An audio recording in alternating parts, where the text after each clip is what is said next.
पिछले 10 सालों में मुसलमानों से जुड़े हुए कई ऐसे मामले सामने आए, लेकिन अखिलेश यादव खुलकर सामने नहीं आए। CAA, NRC का मुद्दा रहा हो या फिर मुस्लिमों के घर पर चले बुलडोजर का। इतना ही नहीं, रामपुर मामले पर भी अखिलेश ने खामोशी अख्तियार कर रखी थी। लेकिन संभल हिंसा पर आक्रामक तेवर अखिलेश अचानक क्यों दिखा रहे हैं और अपना प्रतिनिधिमंडल भेजकर संभल पीड़ितों को 5-5 लाख रुपए का मुआवजा देकर समाजवादी पार्टी ने आखिर कौन सा ट्रम्प कार्ड खेला है?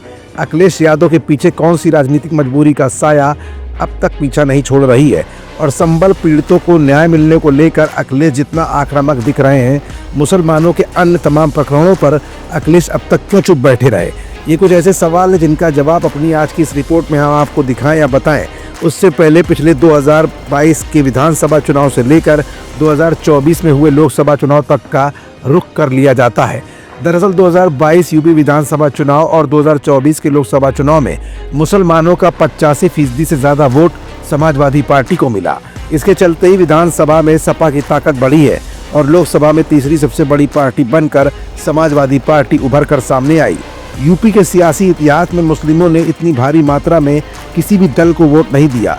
ऐसे में अखिलेश यादव ने संभल हिंसा के बहाने खुलकर मुसलमानों के साथ खड़े होने का सियासी दांव चला है, क्योंकि कांग्रेस और बसपा ही नहीं, असदुद्दीन ओवैसी की नज़र भी मुस्लिम वोट बैंक पर सीधे पड़ रही है। राहुल गांधी और प्रियंका गांधी पहले ही खुद संभल जाने की कोशिश कर रहे थे, लेकिन दिल्ली यूपी बॉर्डर पर प्रशासन ने उन्हें जाने की इजाज़त ही नहीं दी थी। इसके बाद संभल हिंसा के पीड़ितों को दिल्ली बुलाकर राहुल गांधी और प्रियंका गांधी ने मुलाकात भी की थी।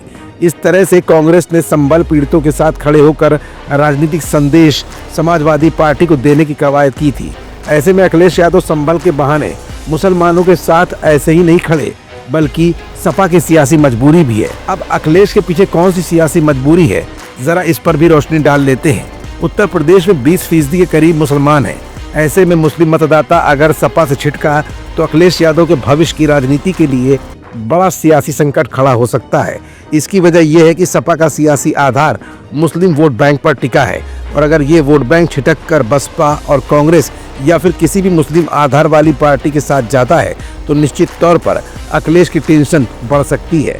दूसरी वजह, कांग्रेस जिस तरह संभल पीड़ितों के साथ खड़ी नजर आ रही है, उसके चलते सपा पर लगातार सियासी दबाव बढ़ता जा रहा है, जिसके एवज में सपा ने अपना प्रतिनिधिमंडल भेजकर संभल पीड़ितों को 5-5 लाख रुपए का मुआवजा दिया है। और यही मुआवजा कहीं न कहीं मुस्लिम वोट बैंक की साधने की कोशिश के रूप में भी देखा जा रहा है।